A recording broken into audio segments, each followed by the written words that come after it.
Vamos falar um pouco da transição. Como você falou, esse processo de transição ele é importante. A gente vive um momento, não só agora, mas já vem isso há muitos anos. A economia brasileira tem dificuldades para decolar. O governo Bolsonaro não conseguiu resolver esse problema e há muitas expectativas em relação ao novo governo. Acompanhar o que a equipe de transição vai fazer é importante. Foi nomeado André Lara Rezende, um dos economistas para essa equipe de transição. André vem trazendo várias ideias novas em relação à nova teoria monetária, que já aceita a emissão, enfim, embora não. Ele sempre frisa que é para não fazer uma farra fiscal, que os gastos recorrentes não podem ser financiados, tem que ser financiados com tributos, a emissão seria apenas para investimentos. O que você acha dessas ideias do André de emissão, de ter um pouco mais de liberdade de emissão?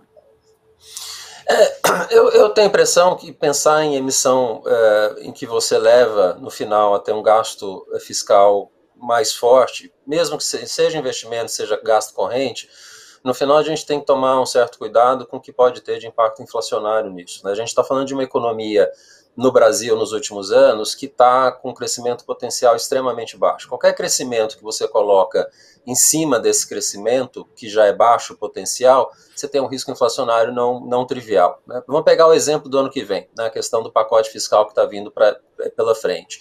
Se a gente ficar nos 100 bilhões de reais que estão sendo discutidos hoje, o impacto na economia é importante para a população mais pobre, você está falando de um impacto social relevante aqui, mas o impacto na economia em termos de gerar um crescimento muito mais forte, inflacionário, fica diminuído. Agora, se a gente começa a falar de um pacote fiscal que vai para 150, 200 bilhões ou mais, a gente, se isso acontecer de fato, né, na PEC da transição que foi divulgada, e eventualmente chegar ano que vem, você surgir com créditos extraordinários, o governo quiser fazer gastos mais extensivos em investimento, por exemplo, com mais força, aumentar salário de funcionalismo, tudo que eventualmente pode entrar agora na PEC ou eventualmente entrar no crédito extraordinário ao longo do ano que vem, quer dizer, se esse pacote fiscal vier com força e com exagero, o que a gente vai começar a ver o mercado fazer no próximo ano, nas próximas semanas, na verdade, Mara, é começar a subir a expectativa de inflação e começar a subir a expectativa de juros também, ou a taxa de juros começar a cair com mais lentidão do que o mercado estava esperando anteriormente.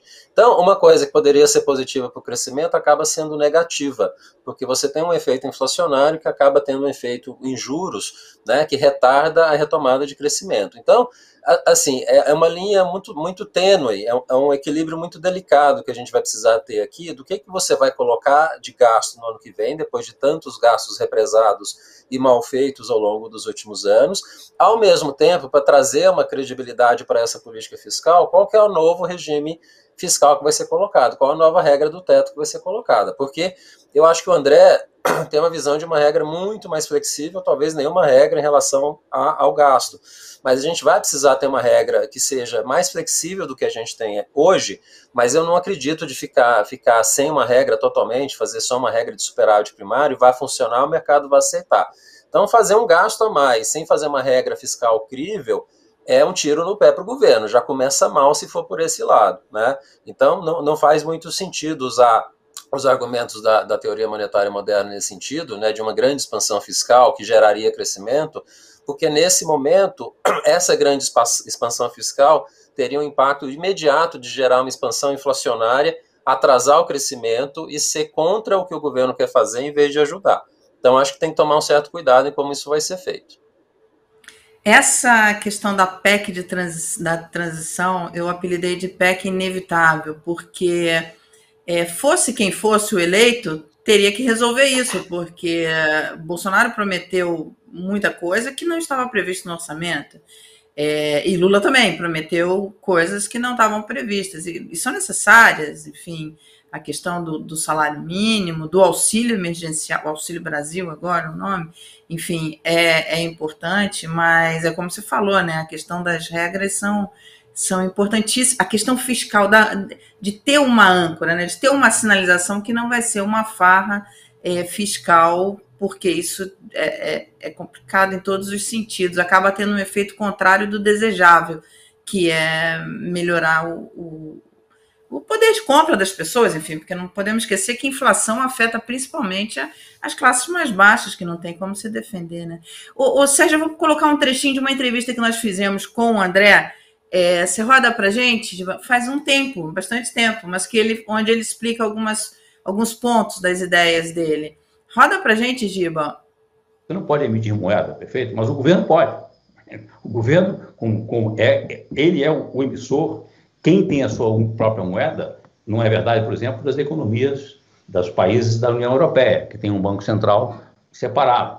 Perfeito? Então, a Grécia, a Itália, Portugal, a Espanha não podem emitir sua própria moeda. Os estados de uma federação como o do Brasil não podem emitir sua moeda. Eles não têm como. Mas o Brasil pode. Eu não estou dizendo que não é necessário ter uma restrição do Estado. Perfeito? O Estado tem que ter restrição, tem que ter orçamento, tem que ter restrito. Agora, o que você não pode é restringir o Estado em qualquer circunstância, em todas as horas, mesmo para investir. O Estado não pode gastar irresponsavelmente. O Estado não pode gastar com a sua própria operação de forma absurda.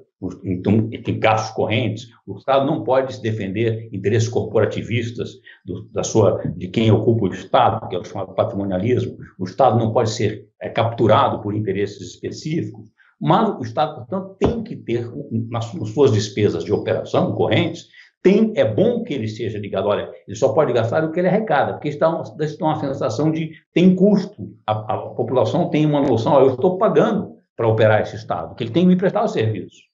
Agora, é muito diferente sobre a questão de investimento do Estado. O Estado não precisa de conseguir recursos fiscais ou de outras fontes para investir. Não precisa, porque ele basta gastar. E, segundo, quando você restringe o Estado de investir, especialmente em situações quando você tem necessidades básicas de investimentos públicos, como tem hoje no Brasil, no mundo todo. O mundo todo tem excesso de bens e serviços privados e insuficiência de bens e serviços públicos de qualidade. Você não tem infraestrutura, segurança, educação, saúde, saneamento, que são serviços públicos. Você pode até fazer isso em parceria com o setor privado, mas são serviços públicos por excelência, porque se não houver uma regulamentação, você não pode se apropriar do investimento que você fez nessa área. Então, isso depende da atuação do Estado. É fundamental. E quando você amarra as mãos dos Estados, asfixia o Estado, não deixa investir, confundindo a ideia de ter um Estado eficiente, capaz de operar com o mínimo de custo possível na sua operação, tá? Com a ideia de restringir o Estado de investir, você está fazendo um erro grotesco. E, como eu digo, no Brasil, a ideia de que o Estado não tem restrição financeira, achar que o Estado precisa de recursos para investir, leva a dois erros. Você não investe em projetos extremamente saudáveis, com clara alta taxa de retorno social que você teria para investir e que faria a economia crescer e o bem-estar aumentar, porque você não tem recursos fiscais para isso. Isso é um tipo de erro. E o segundo tipo de erro, tem muito comum no Brasil, que a ideia é o seguinte: se eu aloquei recursos para aquilo, o problema está resolvido, o que também não é verdade. Olha, não é fato de alocar recursos para a educação que você resolve o problema da educação. Você precisa saber gastar direito, fazer as coisas certas na educação. Não adianta alocar recursos para a infraestrutura e fazer obras completamente faraônicas e fora de propósito. Ele coloca alguns pontos ali que eu acho bem interessante. Esse que ele coloca primeiro do não ser capturado pelo corporativismo ali, você tem blocos de funcionários públicos ali muito bem articulados e com um poder político grande, inclusive dentro do Congresso, que vira gasto corrente, porque ele diz que tem que ser financiado pelos tributos, né? Assim, o que o André colocou não é muito diferente, digamos assim, na maior parte do que ele está colocando, do que os economistas pensam em geral. Quer dizer, especialmente depois do que aconteceu nos últimos anos em relação à regra do teto que a gente tem hoje, essa percepção que uma regra tão rígida como essa não cabe. Você precisa ter uma certa flexibilidade, né? você tem um gasto que acontece e que possa eventualmente incorporar mais investimentos, que você tenha uma relação com o ciclo econômico, né? Você tem uma recessão, você poder gastar um pouco mais, mas isso atrelado também ao tamanho de dívida, eu acho que faria mais sentido. Uma dívida mais elevada, você gasta menos, cresce menos o gasto, uma dívida mais baixa, você teria uma licença um pouco maior para gastar. Eu acho que aí é uma questão dos detalhes do desenho desse novo regime fiscal, que eu acho que o André não se oporia nesse sentido. Eu acho que o pensamento aí é muito parecido. Agora, esse ponto que ele coloca do investimento, eu concordo que repensar investimento público no Brasil é importante, e um ponto que ele levantou no último livro dele, em relação a você criar uma agência de investimentos, eu acho que é muito salutar e muito interessante. Quer dizer, eu acho que não ficar necessariamente no BNDES, mas você criar uma autarquia, uma agência independente de investimento, que faria todo o processo de investimento público, desde organizar o financiamento e fazer o projeto em si, entregar, mesmo lá no final o deputado, o senador, tirar foto para falar que ele que fez o projeto, mas passar tudo por essa agência independente, eu acho que é uma nova visão sobre investimento público que a gente deveria repensar no país. A questão toda para isso acontecer é se o Congresso vai aceitar, com toda essa discussão de orçamento secreto, de orçamento de relator, etc., ele vai conseguir abrir mão desses investimentos e esses investimentos para uma agência independente que faria todo o processo. É mais um desejo de economista do que uma realidade possível de acontecer, eu acho. Mas, assim, no final, o que o André tem falado, tem colocado, não é muito diferente do que a gente gostaria de ver. Na verdade, ele fala de que a gente precisa ter um gasto público mais eficiente, um investimento que não seja feito a toque de caixa, mas que tenha uma percepção de eficiência, meritocracia por trás, e que no Brasil nunca teve, a gente sempre fez gastos de forma muito equivocada no passado. Ele quer que esse gasto aconteça, mas aconteça de uma forma muito mais eficiente, muito mais positiva, né?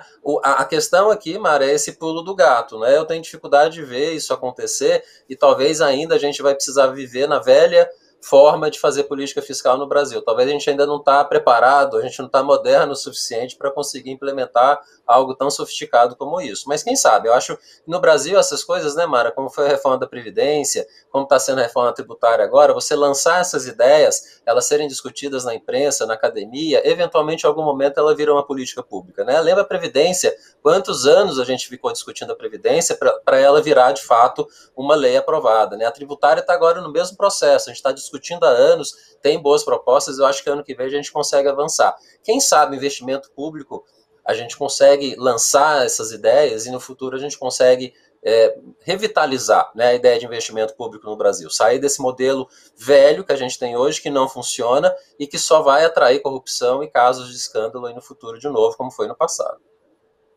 Nessa entrevista que ele deu para a gente, ele fala sobre essa agência, e eu acho interessante, ele diz que essa agência tem um papel até mais relevante que o próprio Banco Central, quer dizer, na verdade é uma mudança estrutural de política econômica e de políticas públicas.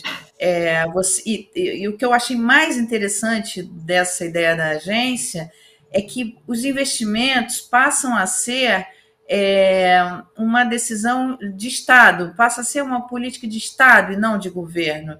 Então, você não tem uma política pública ali que pode ser destroçada de uma hora para outra, enfim, e é ao bel prazer do governo. E outra coisa que é interessante, eu estava revendo essa entrevista, eu fiz tem 2 anos, e outra coisa que eu acho interessante, e lendo os livros dele, já tinha lido o mais novo li agora também, é que é uma mudança completamente de pensamento econômico, até mesmo em relação ao pensamento do grupo que da dupla Larida lá que implementou o Plano Real, quer dizer, é um amadurecimento, eu gosto muito disso do André, ele é um cara que se informa e vai amadurecendo essas ideias. Não é preso ali em dogmas. E em relação a esse governo, é uma mudança brutal, porque esse governo era completamente contra o investimento público, né? Não via nenhum papel para o investimento para o Estado investir. Não, agora você não só coloca o Estado liderando esse investimento, como cria uma agência independente que vai avaliar quais investimentos vão trazer retorno ou não, né? Se tem retorno, qual o retorno. Exatamente, Mara. Quer dizer, a ideia de você ter uma autoridade monetária e você ter uma autoridade fiscal, né? Você ter as duas políticas, a monetária e fiscal, sendo feitas por uma agência, por uma autarquia que vai cuidar dessas duas políticas importantes, a monetária e a fiscal. Então, eu gosto dessa ideia, faz sentido. O que talvez, e aí eu acho que é uma questão de maturidade dessa ideia, de pesquisa, de lançar e ser discutido ao longo dos próximos anos, eu tenho a impressão que a gente ainda não está pronto para ela, tanto do ponto de vista do executivo, do legislativo que a gente tem hoje. Então, assim, por isso que tem um pouco esse descasamento do que o André fala e do que o Pércio fala, né, pensando aí nos dois pais do Plano Real, né. O Pércio está mais preocupado com a questão fiscal, como ela tem sido feita, porque ela mais agrava a situação, como ela é feita hoje, que é de uma forma negativa, investimentos mal alocados, gastos mal feitos, como a gente viu com intensidade, especialmente nos últimos 2 anos, né, que o governo fez para fazer um gasto totalmente eleitoral. Então, o PS fica muito mais preocupado com esse gasto que é feito hoje. O André está num ponto além, né, de como aperfeiçoar e modernizar a estrutura fiscal no Brasil. Eu gosto dessa ideia, eu acho que faz sentido, mas acho que a gente ainda não está preparado. A gente precisa discutir mais, talvez no futuro governo lá na frente a gente consiga implementar essa autoridade fiscal e talvez trazer uma outra coisa também que existe na Austrália, que é uma agência de produtividade, né? Você trazer uma agência para pensar projetos que não são só de investimento público, mas que englobassem a melhoria da competitividade como um todo. Você poderia pegar órgãos que estão atrelados ao legislativo, o IPEA, estruturas das próprias autarquias que já existem do Banco Central, por exemplo, e fazer essa agência de competitividade, de produtividade, que daria ideias de como crescer produtividade no Brasil.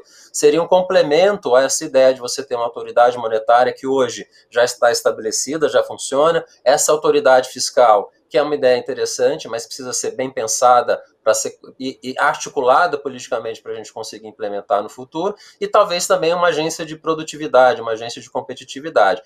Esses três braços, digamos assim, de política pública seria uma modernização e uma inovação interessante que a gente poderia ter no país, mas, de novo, eu acho que é para governos futuros. Eu gostaria de ver isso sendo discutido, mas eu acho que está muito cedo para a gente conseguir implementar agora. Mas a gente precisa, em economia é assim, né, Mara? A gente precisa lançar as boas ideias interessantes, pesquisar, testar, e aí a gente vê o que dá para aplicar. Eu acho que aqui tem dois futuros, com a agência de produtividade a australiana, né, como existe na Austrália, e essa autoridade fiscal, que poderia ser uma ideia interessante para o futuro, sim. Ô, Sérgio, olha só como essa questão, como você falou, vai ter que abrir uma discussão e ser levado, porque vai encontrar muitas barreiras e ela primeiro precisa ser entendida. Eu vou te colocar aqui uma pergunta do Fernando Piazentin. Ele está aqui com a gente no chat e ele fala assim, beleza, então a ideia é, a priori, tirar do funcionário público. Eu acho que é exatamente o contrário, né? Valorização do serviço público, né? Essa ideia. Não é tirar do funcionalismo público, é você mudar, em vez de ser um funcionalismo público hoje que está olhando investimento, que, por exemplo, está dentro do Congresso, ou está espalhado em ministérios, está espalhado em várias áreas, você vai ter uma autarquia pública, né, como o Banco Central, que vai lidar com essa questão do investimento, mas, de certa forma, desatrelado e virando uma política de Estado, de fato, um pouco mais independente de governos, mas que o funcionalismo público, o setor público vai estar por trás de qualquer forma, né? Então, na verdade, isso ajudaria, né? Se você aperfeiçoa o investimento, você melhora a eficiência do gasto público, sobra gasto para outras coisas, né? E a gente precisa pensar, de fato, a meritocracia e a qualidade do gasto público, que é feito em educação, que é feito em saúde, que é feito em outras frentes, né? Isso não significa que o funcionalismo público vá ser afetado, vá ser diminuído, não é por aí, né? Na verdade, é o contrário. O que a gente está vendo a discussão nesse governo agora é que, provavelmente, no caso de funcionalismo público, parte do pacote fiscal que está vindo aí pela frente em 2023 engloba uma parte dela aumento de salário real para o funcionalismo em 2023. Talvez não seja dado tudo ano que vem, vai ser uma parte, mas aí há uma tentativa de recuperar um pouco das perdas que tiveram ao longo dos 4 anos para o funcionalismo público. Mas pensar a questão de meritocracia, de uma reforma administrativa que passa por isso, eu acho que é inevitável. A gente precisa ir por esse lado também. Não é só reformar o investimento, é reformar também como é feito esse gasto no Brasil e por quem faz esse gasto, né? Não é demitir o funcionalismo, é trazer mais eficiência para o setor, apenas isso que a gente aqui na economia que fica pedindo. Porque busca uma valorização do servidor público. Isso eu sinto falta disso. Eu tenho grandes amigos que são servidores públicos e gente competente, bem formada e que está ali, sabe, que entrega até além, né? E você vê que é comprometido, tem vocação para o serviço público. E ele é tratado da mesma forma do que o cara que está ali, sabe, só por indicação política e que não tem comprometimento. Eles são colocados, hoje são tratados igualmente, não tem essa valorização do serviço público, né? Até para a sociedade, acaba que a sociedade não enxerga esse servidor público e a necessidade de você ter. Na pandemia isso ficou muito claro em relação ao SUS, por exemplo, né? Olha, o Tiago Henrique, ele diz o seguinte, que o Brasil precisa de um plano nacional de desenvolvimento, investimento estatal pesado na reindustrialização, na educação, na ciência e tecnologia. Só assim voltaremos a crescer. O que o André fala nessa entrevista é o seguinte, não basta só a alocação de recursos para investimentos, você tem que calcular o retorno desse investimento, né? Você tem que fazer, porque senão você pode pegar uma obra faraônica que vai ter como função simplesmente escoar dinheiro público, sabe-se Deus para onde, né?